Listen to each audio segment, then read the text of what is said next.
Welcome to the Copeland Coaching Podcast, where it's all about turning your job search into a slam dunk. Your host is Angela Copeland.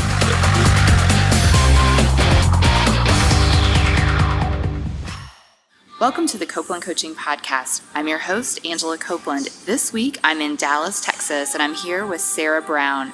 Sarah is an executive recruiter at Pride Staff Financial.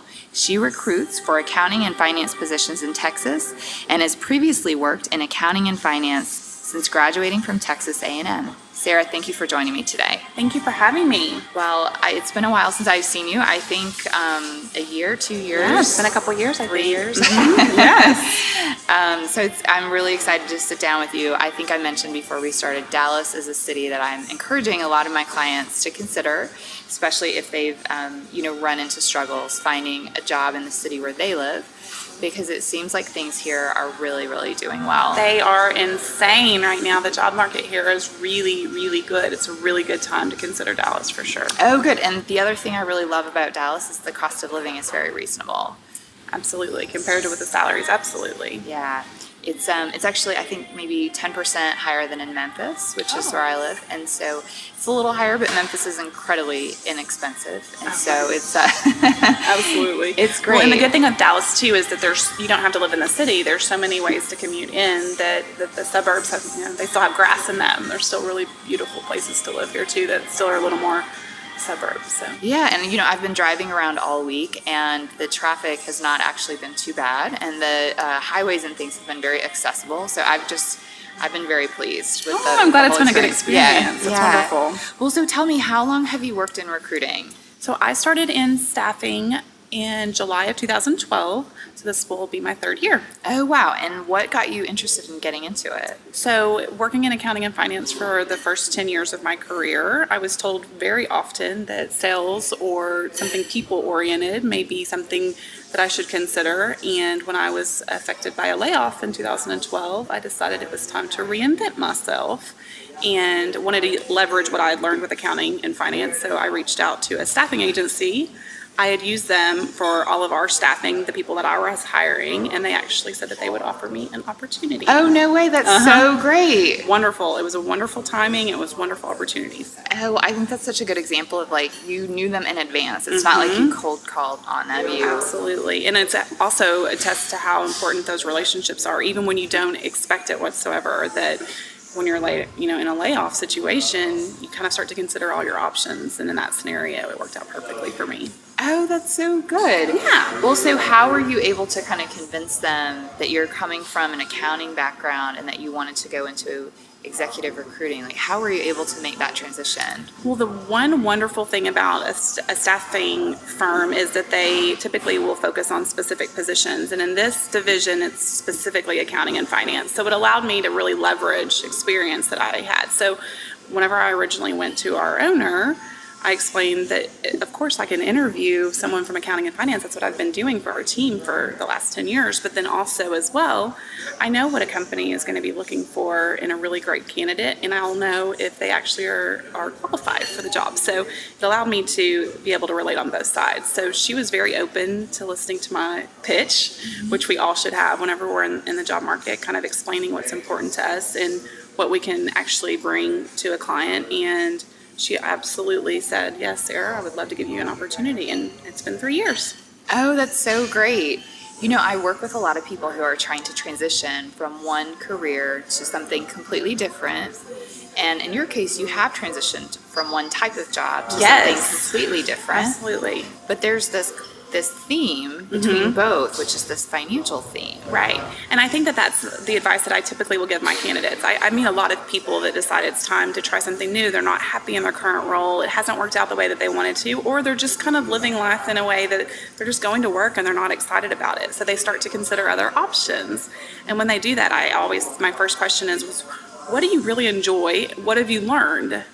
And let's see if we can take those two pieces and absolutely look for something new that will take those two pieces and leverage them. So I don't know. I think it's something that everyone can reinvent themselves, but you also, too, want to take the knowledge you've learned and be able to do something with it so that you actually can market yourself for that type of position. Yeah, absolutely. And I think that's a really good point about what do you enjoy, because many people have even sometimes hobbies or another source of income they kind of work on this side, and they don't even think about that as being something that would be on their resume or something that would be valuable, but they may know a lot about some area that they haven't really focused on. I mean, just like you, when people said you should consider sales or something where you would work with people, Right.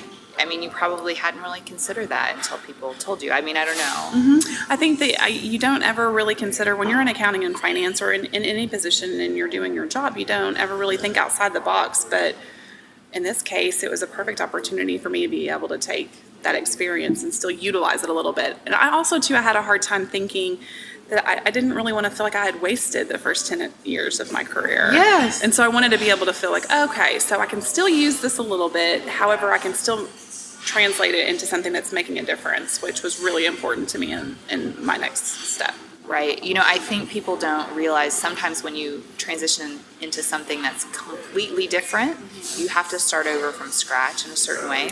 Sometimes with salary, sometimes with sort of your status within the workplace. And I've had people say to me, I just wasn't prepared for that. You know, I was really well respected in what I did before, and it never dawned on me that I would be looked at as a junior person again when I'm like 40 years old. Absolutely. And And that was something, too, just kind of a sidebar on that I absolutely had to take a pay cut in order to restart. And I have made it up over the last 3 years, and I work for an amazing company that has encouraged us to continue to grow in that capacity. But in the beginning, I mean, the first year of it was absolutely something I had to evaluate. Am I comfortable making a transition that maybe not have the same title or the same level that I was at before, financially and I guess like status-wise? No, Yeah. absolutely. You know, I work with clients sometimes who want to move into a new industry that they've never worked in before. And I mean, this is a little related. And I'll say, well, why don't you go volunteer somewhere? Volunteer your time to learn this new skill. And they'll say, well, you know, I'm too old for that. I need to make money. I'm not going to not be paid for something. But we spend years in college paying to learn. And I think sometimes you want to learn something new as an adult. Sometimes you have to put in your time, just like when you were 20, you know? I mean, it's not that different, even though you're older. Yeah, absolutely. I totally agree with you. Well, so I work with a lot of people who say to me, like, you know, Angela, I have never worked with a recruiter before, and I want to work with one. I don't know where to get started. I don't know how to reach out. Where do I find them, and how do I sort of open that conversation and open that door? What would you say to someone that's never worked with a recruiter? Like, how do they start? I think doing your research, and I think that we'll circle back to that probably very often. And LinkedIn's a really great place to start in regards to where there's a social presence in your area. On the recruiting side of things, every recruiter, if you're a great, wonderful, dependable candidate, has no problem whatsoever with you starting a conversation with a phone call. And you can absolutely call into their main line and ask for the person's name that you found on LinkedIn. And that will allow that conversation to start. You can email them as well. I think that sending them a LinkedIn message, I mean, honestly, any type of communication is completely acceptable. And I prefer great candidates to go that route, because one, it tells me they're taking control of their own job search, and they're taking the initiative, and they would have no trouble in the world doing that with a hiring manager if I needed them to, or working with the executive team if I needed them to as well. So I really appreciate that initiative. And then I don't have to go find them, which sometimes right now in Dallas is really hard. It's really hard to find the really great candidates that stand out that are actively looking for a job. Oh, that's interesting. So I think a lot of people are afraid they're going to bother the recruiter, or they're going to be a bother by calling this person out of the blue who they don't know. But it sounds like that's totally okay. It's totally normal. Right, and I think that's probably a reason that we don't reach out to hiring managers, or we don't reach out to HR departments when we have applied directly for positions as well. We're really concerned about being a bother, but you ultimately could miss out on a really great opportunity if you don't take that initiative. So it's super important for you to be able to be comfortable having those conversations, and also to understand that we're looking for great candidates all the time. So if you're a dependable, wonderful employee, we want to hear from you. Absolutely. Well, so when you talk with people, what are some of the challenges that you see that they're having in terms of looking for a job? Like, what are the candidates facing? Well, in our market right now here in Dallas, it's very competitive. So there's a couple of things that are going on, and that I've seen here recently is been that the candidates aren't able to really determine what they want to do next. I think a lot of times the candidate will come in and feel like they're able to cast a really wide net by saying that they have all these options that they're really excited about. They just really don't know which path they want to go on. And unfortunately, as a recruiter, it's really hard to market someone that's not passionate about a specific path. So I always try and advise them, let's kind of will it in a little bit and talk about what's exciting to you and where we could find opportunities that could overlap with that. So right now, I think that's the first thing is going to be being able to really truly define what's exciting to you right now so that we can help you find that type of career. I've actually been the candidate that's sat down with a recruiter previously and said, oh, I'm really open to a lot of different paths and I'm really good with people and I know accounting and I have this degree and unfortunately she wasn't able to submit me to any opportunities because I didn't even know what I wanted to be when I grew up. So that was really something that was really eye-opening to me at that time in my career, and now it's something that I always will advise. I totally agree. I occasionally will work with clients who come in and they say, oh, I can do anything. And like you said, they want to leave all the doors open. But the problem is that nobody can help you when they can't confidently point you in a direction. Mm-hmm. So even if you could do more than one thing, if you're going to work with a recruiter, I would suggest that you really try to narrow it down to what is it that I want this recruiter to help me with? What is the one? And it doesn't mean you can't pursue a second idea somewhere else on the side, but you can't distract, by presenting all of these options all at the same time. And I do definitely understand where you're coming from and thinking that I don't want to limit myself. But in order to be able to know where to send you, it's really important for you to be able to articulate what's next for you in your career.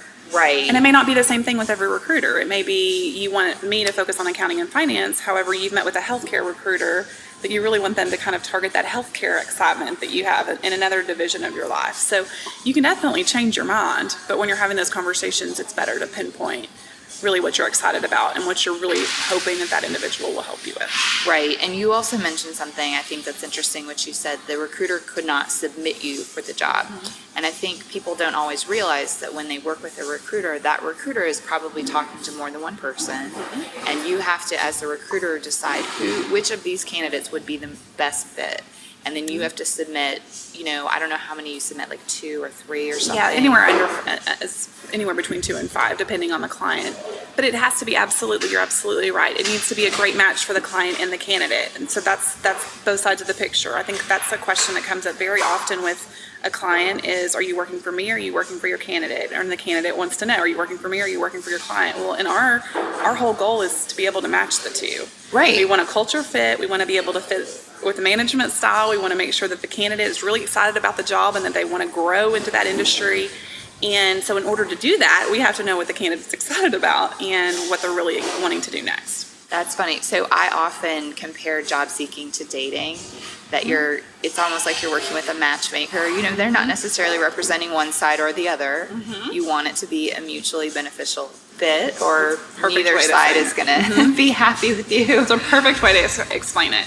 It's neither one or the other. It's both. So. Right. It has to work for both people. So whenever you work with candidates, I'm sure that sometimes it can be difficult and other times it can be easier. What are some of the things that if somebody were to come to you as a candidate and want your help, what could they do to make your life easier? I think really having a good understanding of their strengths, what they have accomplished in their most recent positions.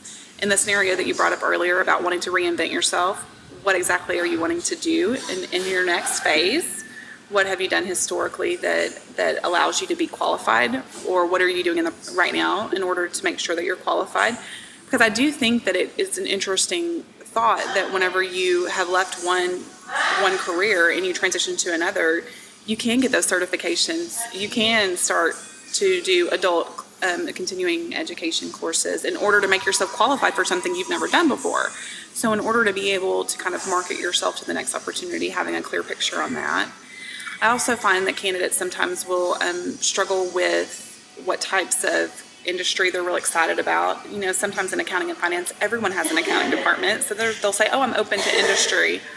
But sometimes there's something that you're more excited about. I mean, a lot of people are really excited about pharmaceuticals, or they're really excited about oil and gas, or they're really excited about energy. And so in order to be able to market them effectively, it's a lot easier to be able to say, this candidate is so excited about healthcare and this is what they can bring to the table, XYZ, versus saying, yeah, this candidate's really open to working anywhere in the area. He just really wants a job right now. Right. And he's done accounting previously. So I think having a clear picture of what you're really wanting to do next is something that is very important.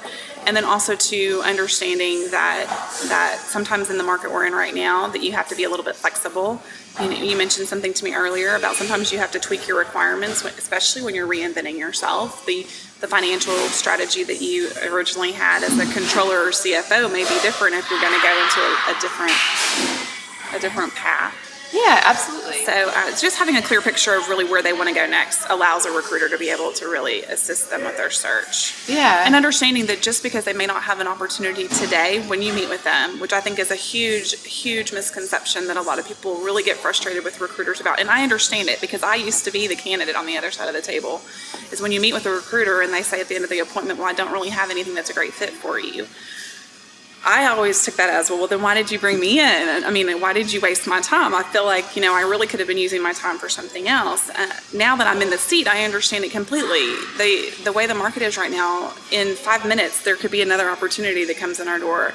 Yesterday alone, we got 4 orders for new opportunities, and none of them overlap. So they're all for different types of roles. Uh-huh. And so in order for us to be able to get a great opportunity for a candidate, we have to already have them in the database because they could be off the market by the time the job closes. So, well, that's such a good point. I'm sorry, that was a huge mouthful, but I mean, I think that's probably the thing I get the biggest complaints of is, if you don't have an opportunity for me right now, why do I need to come in and meet with you? I think honestly that attitude bothers me a little bit. And Yeah. Because the thing is, it's the same thing with networking. Mm-hmm. I will send out a client of mine to go network with someone, and they'll say, but there's not a job right now at that company. Mm-hmm. But you're interested in that company and you want to know more about it. And when there is a job, you're going to have a contact there. You need to put in the time. The work. Mm-hmm. You and have to do the work. You're never going to know to call that person if you didn't meet them in advance. Uh-huh. I mean, when you get an order in for a new job, you're probably going to look through your list of people you've already met. That's the first place we start because they're the people that we have a good understanding of what is exciting to them right now. So right. Absolutely. You just can't expect things to just work immediately. It's a process. It is, absolutely. And I think it's just in your benefit too to feel the relationship with the person that's representing you. A lot of times we'll get, can you just do a phone interview with me? Well, absolutely I can, but I don't think that is going to be the best for you because I want you to trust me. I want you to feel that I have your best interest at heart. And in order to do that, I'd love to just sit down and have coffee with you for 20 minutes and be able to kind of go through that versus, oh, let's have a 10-minute phone conversation and me not really have a good grasp of that. Absolutely. So if someone has come in and has met with you, yes, and then they haven't heard from you in a while, yes, what should they do? So that's another thing that comes up very frequently is, I met with you and we never heard back from you. Right. I think that as a candidate, when I was on the other side of the table, it was my job search. And so I knew that if I hadn't heard from a recruiter, I could probably bet that I've somewhere gotten lost, not lost in the database, but lost in the shuffle of their day-to-day activity because there's so many other tasks that we're responsible for. But that didn't make me feel any better because I spent 30 minutes with them and didn't hear anything. Since it's your job search, I always have the philosophy of taking ownership for it. If you haven't heard from a recruiter that you've met with, then it's in your benefit absolutely to call in and check in and say, just wanted to let you know I'm still available, I'm still on the market. The first question they should ask you is, anything changed since the last time we spoke? Is there anything I need to update on your file? And also what will happen then is they'll be able to adjust your file so that you're starting to show up in most recent searches. So I've met with candidates 3 or 4 months ago that I never heard from again. And so in my mind, I'm like, oh, the way the market is in Dallas, there's no way they're still on the market anymore. Oh, that's interesting. So it's the total flip, if that makes any, yeah. It's a total flip side. So in my mind, I'm thinking if I haven't heard from them, they're not really interested in any new opportunities at this point. They've landed someplace. That's a good point. And so it's we're both thinking the same exact thing. You're thinking as the candidate, oh, I haven't heard from the recruiter. the recruiters thinking, oh, they must not be excited anymore about making a change. So I typically will try and go through, at my level of executive recruiting and doing passive candidates, it's a little bit different, but because they're passively looking, so I just kind of make the assumption, unless I've heard from them that they've transitioned, that they haven't. I made calls yesterday to new candidates, or to candidates I've met with previously, and they said, Sarah, I'm no longer on the market. And I'm like, well, one, I had no idea. Yeah. But it's been a few months since we've met. I understand that the way the market is in Dallas, that it absolutely absolutely. It's a great point. So I'm curious, what particular types of candidates do you typically work with? Like, what are there certain types of roles within sort of financial accounting? Like, are there that you typically place, or is it kind of across the board? Yeah, it's definitely a diverse path that we focus on at Pride Staff. The majority of the roles are going to be in accounting, like accounting specialists, accountants, senior accountants, financial analysts, payroll, CFOs, controllers, but then also too, a few months back, I did a marketing director. So honestly, that's interesting. isn't it interesting? So I think that a lot of times we specialize in certain areas, but then also too, we have really great clients that trust us to get involved on things that we may not normally dabble in. And then we also have a team that will focus heavily on like the executive administrative property management side of things. So that's another division as well that does that as well. So wow, okay. Honestly, if it can be done in Dallas, we dabble in it a little bit. Oh, that's great. Yeah. So speaking of Dallas, yes. And I mentioned at the beginning, for my clients who are struggling, especially in markets like Memphis, which is a great place to live, but unfortunately we don't always have a ton of jobs in every area, I've started to recommend that they look at Dallas because, like, for example, the low cost of living, like Tennessee, Texas also has no state income tax, I believe. And there's just a lot of really nice similarities, and it's not too far away. So if somebody was interested to relocate here to Dallas, what advice would you have for them? Well, I think that the biggest thing with going through even internal HR departments is sometimes when they see that you live out of state, that you will automatically be looked over because there's no budgeted relocation fee. Sure. So if it's something that they're open to relocating on their own, which a lot of candidates are, they say, I have family in Dallas, or it's closer to home, to where I grew up, and I want to get back there. I'll do whatever I have to in order to do that. I don't need a company to sponsor me to do that. Right. Then I think it's in your benefit to take Memphis off your resume as your city. Okay. And you can still leave on your email address, your phone number, but then that way they have to have the phone conversation with you if you're qualified for the position. That's interesting, before they know exactly. Before they discount you.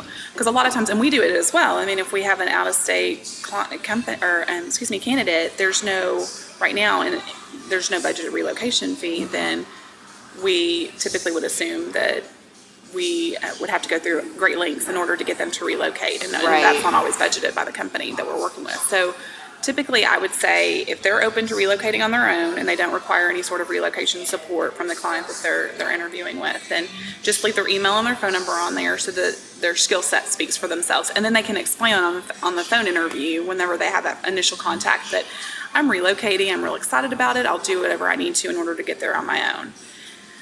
A lot of clients, too, will have a budgeted relocation, but not typically through an agency. So I typically don't have clients that will say, Sarah, we have an agency fee budgeted and a relocation fee budgeted. Okay. But if you go directly through to apply at a specific company, they absolutely have relocation budgeted in their budgets for the year. And so there are those opportunities going directly where it may not be as big of an issue. But through an agency, it's very rare to get a client that will sponsor you to relocate, pay for your relocation, and then also to budget the agency fee. Oh, that's interesting. Unless it's at like a CFO higher level, then we had one up in Boston that they said absolutely we'll do whatever it takes to get the right candidate. So it depends, I think, too, on the level. Yeah, absolutely. And I think also on the industry. Absolutely. When I worked in engineering initially, Totally different. I was relocated as an intern. And I think in California, that's the same way with like programmers and all of the systems. But as a marketer, I don't know, even as an executive level marketer, I don't know if how great the relocation would be. So it's interesting. It just really I do agree with you on that, very much so, because I think that if public accounting is the same way, we would have candidates that could be looked at for for public accounting opportunities here in Texas that are nationwide, as long as they have their CPA or some experience in that, our clients would absolutely still look at them because it's such a competitive market here in Dallas. There's very few public accountants that are looking to make a move on their own without some sort of incentive. So that's interesting. Uh-huh. So do you think that the big companies here, are they open to outside candidates from other places? I do agree that there are sometimes a resume stands out to them. Since the market's so competitive here in Dallas right now, I think that companies have to start considering all of their options. Yeah, I also recommend for my candidates or my clients who are interested to relocate that they take the time and actually go to another city, and they go and visit for like a week and meet with people while they're there. I think that you are right on point with that. I think, one, if they're considering relocating there, they need to know if it would be a good fit for them what they feel once they get to the city. They need to see the traffic. They need to see exactly what's going on with the city construction, all of that, and see if they feel good about it. But also, too, it's a lot easier to get agencies to work with you if you're face-to-face and if you're able to come in and meet with them while you're here, which agencies will typically be able, if you were scheduling a trip on a Monday, they would absolutely be able to fit you in at some point during the week. And then you could have people working for you. Exactly. While you're still in Memphis. And I think they take you much more seriously. I mean, it's much different to show up in person than to send an email or, just make a phone call. When you are here, it says, I'm really moving. I'm not just toying around with that idea. I'm here, I'm coming. I know when I wanted to move back to Memphis when I was in Los Angeles, I took a trip for a week. And suddenly, I was kind of thinking I was on vacation in a way. And by the end of the week, I think I had 6 interviews for jobs and got a job and came back. And so impressive. But, if I had just told people, hey, I'm kind of thinking about going back to Memphis, I don't think I would have gotten anywhere. It was literally that I flew there, I showed up, and I met with people. And a lot of the people I met with, maybe I'd never met them before. Some of them were people I'd already networked with, but I was willing to reach out and sort of take a risk and ask people to meet with me that I didn't know. Well, and now that you mention that as well, I think that whenever you have an initial phone screen, if you can tell the person that's screening you, I'll be in town in 2 weeks. Can we get something on your books for us to meet? Or I'll be in town in 10 days, or I can be in town Tuesday if you need me to be there on Tuesday. It shows how serious you are as well. So I think that's a really great point. Absolutely. Well, so speaking of networking and meeting new people, a question that I get all the time from clients is whether or not they really have to have a LinkedIn. Is that really a thing? And so from your perspective, what do you think about LinkedIn? We utilize it heavily on the business development side with our clients, but also with the candidates in order to, one, ensure that their experience is in line with what we're targeting right now. So I think it's a great place, especially if you're on the job market, to be able to shine. But also, too, you're able to ask people that love you for recommendations. If you've had a great mentor and they're able to give you a reference right there, before I ever interview someone, I see a reference of someone saying how amazing they are. That speaks a lot for any type of candidate. So I think that's a huge perk of LinkedIn, is being able to get people that could scream your praises to scream them for you. Right. And then they don't have to have those questions. Of course I want to work with that person. Their bosses love them. Right. And they've consistently been promoted. It also allows you to do some really great research in your job search. I can't imagine right now looking for a job and not having a LinkedIn, at least log in. And the reason I say that is because you can absolutely find out who the hiring managers are. You absolutely can find out who's the HR contact. You can absolutely find out who works in their talent acquisition team. Those are the people that are making the decisions on whether or not you should be interviewed or not. So I recommend that my clients try to reach out to some of those people. Oh, absolutely. So what we find a lot of times is that a candidate will say, I'll say, what did you do this last week for your job search? Well, I applied to 5 jobs. Well, that's wonderful. Where has that gotten you? Well, I'm going to apply for 5 more next week or 6 more next week. And unfortunately, the way that the systems are now, your resume can be weeded out before anyone even views it. The system can weed you out based on what your resume says.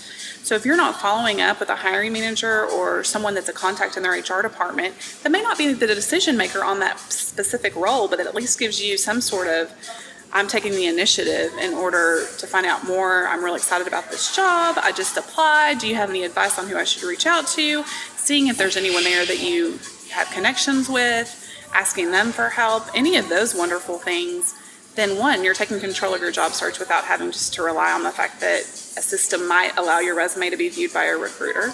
But then also, two, you're learning about the company you hopefully go work for. So then you're able to say, yeah, I reached out to you on LinkedIn on your first day. You can absolutely go introduce yourself face to face and say, I'm the one that you reached out to, or that reached out to you. And I think that it is the best tool right now to be able to leverage as much information as possible before you actually start at a company or interview there. So I recently interviewed for one of my podcasts, Roy Kaufman, a few weeks ago.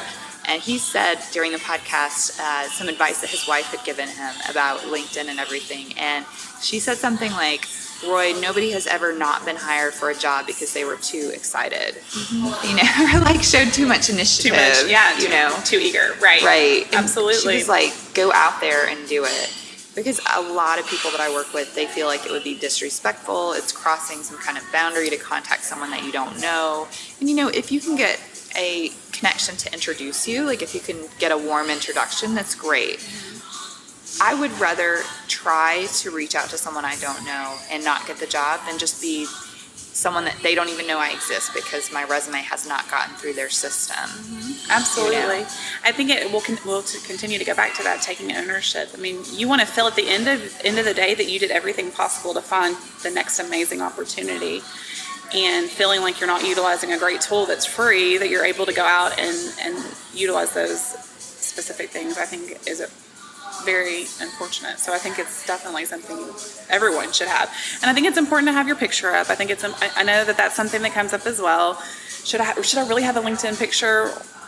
I don't think you should put your picture necessarily on your resume. I get a lot of those now. No. But I definitely think that on your LinkedIn, people want to be drawn to you. They want to be able to recognize you if you're at a networking event. They want to be able to say, oh my gosh, yeah, absolutely. I saw your name pop up whenever you asked me to connect last week. I mean, it makes you a human. That's right. And I think that's really important whenever you're wanting to join a company, that they understand that you're human and likable and all of those wonderful things. And that's so true, because people often hire you because they like you. They get along with you.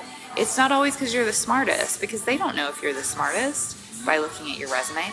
But once they see your picture, they talk to you, they realize like you're someone they might want to have lunch with. You know, you're someone that they want on their team. I think likability is the most important thing in your interview. I don't think it's important for you to get to the level where you know necessarily like children's names or dogs' names or life stories, but I definitely think that whenever you leave a room, someone needs to say, yeah, I just liked them. Yes, it's absolutely. It's not anything else. That's who you want to build a team with. You want to work with every day, or the people that are going to go and fight for you every single day in corporate America are going to be. Yes. I remember one of the jobs I interviewed for that was a digital marketing job. I spent an interview talking about ice hockey. Had nothing to do with digital marketing, but we had this common connection, me and the person who was interviewing me, between our two colleges had played one another in ice hockey, and it was really helpful. And that person voted in my favor for me to be hired. And it's the likability, the finding the common ground. Absolutely. You know? Absolutely. So as a recruiter, do you ever go to LinkedIn to look for new candidates? Fortunately, my company utilizes the LinkedIn recruiter platform. So it allows us to we post jobs on LinkedIn, which I think one thing that's really important for the candidates to know is if you see a job posted on LinkedIn, it wasn't cheap for the company to post that job on LinkedIn. It's a serious job, which means these are the places that they're not just posting hypothetical roles. These are really legit positions that are an open requisition in a company. So LinkedIn's for that purpose alone, create an account, because there's job opportunities there that may not be on Career Builder or Monster or on Indeed, those types of things. Well, I guess they pulled it with Indeed. They might. I don't know, but I know what you mean. They're serious jobs because it's a pricey platform in order to be able to invest into a posting on LinkedIn. And so we're able to source candidates all day through through that platform, which is really great. But even before we invested in that piece of it, we also utilized LinkedIn to be able to search through our connections and their connections on the specific skill sets as well. Yeah. It's a great tool. It's a great tool that I cannot imagine being in a job search right now without at least utilizing it for research purposes. Well, I'm glad you feel that way. So keep preaching. And I don't work for LinkedIn, so that's right. I mean, I genuinely just believe the fact that it's good to be able to be as prepared as possible. Absolutely. And man, you can learn about the people you'll be interviewing with. You can reach out to them. There's just so many advantages. So I have one last question, and it's a little bit different. So I recently started coaching a young woman who is interested to eventually become a chief financial officer. Okay. That's her end goal, like later in her career. Okay. Right now, she is an assistant controller, and she's very intelligent. For someone that is sort of their desired path, do you have any advice for what that person should be doing to move in that CFO direction? What is her education background? So her undergrad is like finance or accounting, something like that. She's debating between, different options, like go back to get an MBA or get a CPA, or like what kinds of things do you look for in a candidate? At a CFO level? Yeah, but for the first time, like they've never been a CFO before, but this will be their first shot at it. And right now, is she considering making a jump to the next step, which would be like a controller role? Do you know? I think the question is just, what does the path look like at this Okay, point? so I think definitely at a CFO level, most of our clients expect the education to back it up. So I don't necessarily know if that's an MBA or if that's doing the prereqs in order to be CPA qualified and go that path as well. Okay. So I definitely think that's something that she would want to look at. Unless it's a smaller company, that sometimes goes out the door for the smaller companies. They sometimes won't require it. Okay. But for long-term, large company capacity, they want to be able to have that exposure of the education as well. Does she have any public accounting in her? No, I don't think so. Okay, so she started in accounting and just kind of worked her way up through the assistant She's controller. just really young. I think she's just recently started her career. Yeah. I'm glad that she has plans. I know. I love to hear that. I was excited. So I think that definitely examining if she's still at a point in her life where she would consider doing the education path would definitely be going that route as well. I'm a huge believer in a mentor. I've only gotten anywhere in my career because one of my bosses at the time believed in me. And I don't have an accounting degree. I have a psychology degree. I didn't know that. Okay. So I have a degree that you can't do that much with out of college without a master's. And I had a boss right out of college that said, I'm gonna train you. You're gonna grow. You're gonna learn. And every company that I went to after that, I've made sure that that's the case. And so in her situation, I think that's super important. Someone that's either in the level now that she's wanting to go to that can kind of mentor her to that level, or even someone that's a step down that's headed that path, that's already done it, that can kind of coach her and say, this is what you do. I had great mentors that would say, Sarah, you can't say that in a meeting. Oh, that's good. You need to wear high heels, or everything from attire to what to say to how to act, what not to say. I mean, wonderful coaches. And I think that as you're younger in your career, that's really important. At this point in my career, I think too that my owner has done that as well for me now. So I think that at any level, it's really great to have someone that's smarter than you, that wants to make you better. And then long term, I think that she needs to look at opportunities that there's the capacity to learn new things that will allow her to do that. So banking relationships, very important at the CFO level. Being able to feel confident whenever you're going out and forming relationships, whether that's to get a new line of credit, whether that's to be able to discuss the current line of credit, whether that's just even schmoozing, which I know is not fun for some people, that you get comfortable with that, because that is it's a big part of your job. Huge part of the role. I mean, Yeah. all of the financial stability of the company and reporting and all of that rolls up to the position, but it's also making sure that your relationships are really intact with external parties. So the audit team, all of those things will typically go to the CFO. And then what else would I say? I think that the fact that she's already asking those questions and that she's already wanting to grow already says that. I know, it says a lot, right? Yeah, it's really it says good. a whole lot. And I think that that's wonderful as well. But yeah, I think that maybe if she doesn't have a mentor now, that's something that she can kind of latch herself onto someone. And I've even asked, I've even said, would you mentor me? Which sounds really silly, but it's also an honor for whoever you're asking. Yeah. So. Absolutely. Well, that's great. Thank you very much Yeah, for of that course. advice. Well, we've covered just a ton of ground. Is there any advice that you would offer to our listeners that we have missed, or is there anything that we've left out?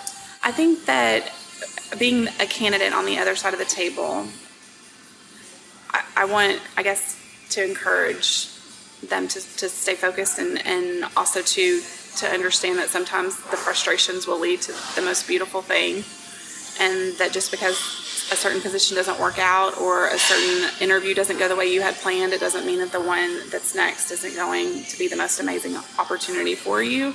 So I think sometimes we're really hard on ourselves and we beat ourselves up about this really great opportunity that we missed, but that wasn't necessarily the right opportunity for you, or it would have happened. So looking forward to that next chance, and understanding that there is going to be something beautiful at the end of it is my best advice. That's such good advice. It's such good advice, because sometimes I work with people and they say, God, I had 2 job interviews. I didn't get either of them. Things look bad. And I'm like, well, how about we do 10? Yeah. Because maybe after 10, it'll look better. You just can't expect to get every job. It's just not realistic. It's not realistic. And honestly, every interview you go on is such a great learning experience for you to be able to absolutely say, I learned this from it. I got this feedback. I won't do this again. I'll absolutely do this again. I would change this, I wouldn't change that, and be able to take that information to the next one and completely blow them out of the water. So I guess I want to encourage and make sure that I know what it feels like. I know what it feels like to be on that side and to feel like things may not be going the way you want them to, but that doesn't mean that things won't turn around and the right role is right around the corner. Absolutely. Well, this has been excellent. So if anybody who's listening is interested to contact you, they want to work with you or learn about Pride Staff, what would you recommend they do? I think their first step would be LinkedIn. They can absolutely find me on there. And then also, too, I am available at sbrown@pridestafffinancial.com. You can email me. You can call me. It's 972-661-1616. I'll absolutely work through whatever I can help you with as well. That's so great. Well, thank you so much, Sarah, for joining me. It was really good to see you. I really appreciate you asking me. Thank you. Absolutely. Well, thank you everyone for listening, and tune in next week for another edition of the Copeland Coaching Podcast. Thank you for listening to the Copeland Coaching Podcast today with your host, Angela Copeland. Tune in next time to get more great tips on turning your job search into a slam dunk.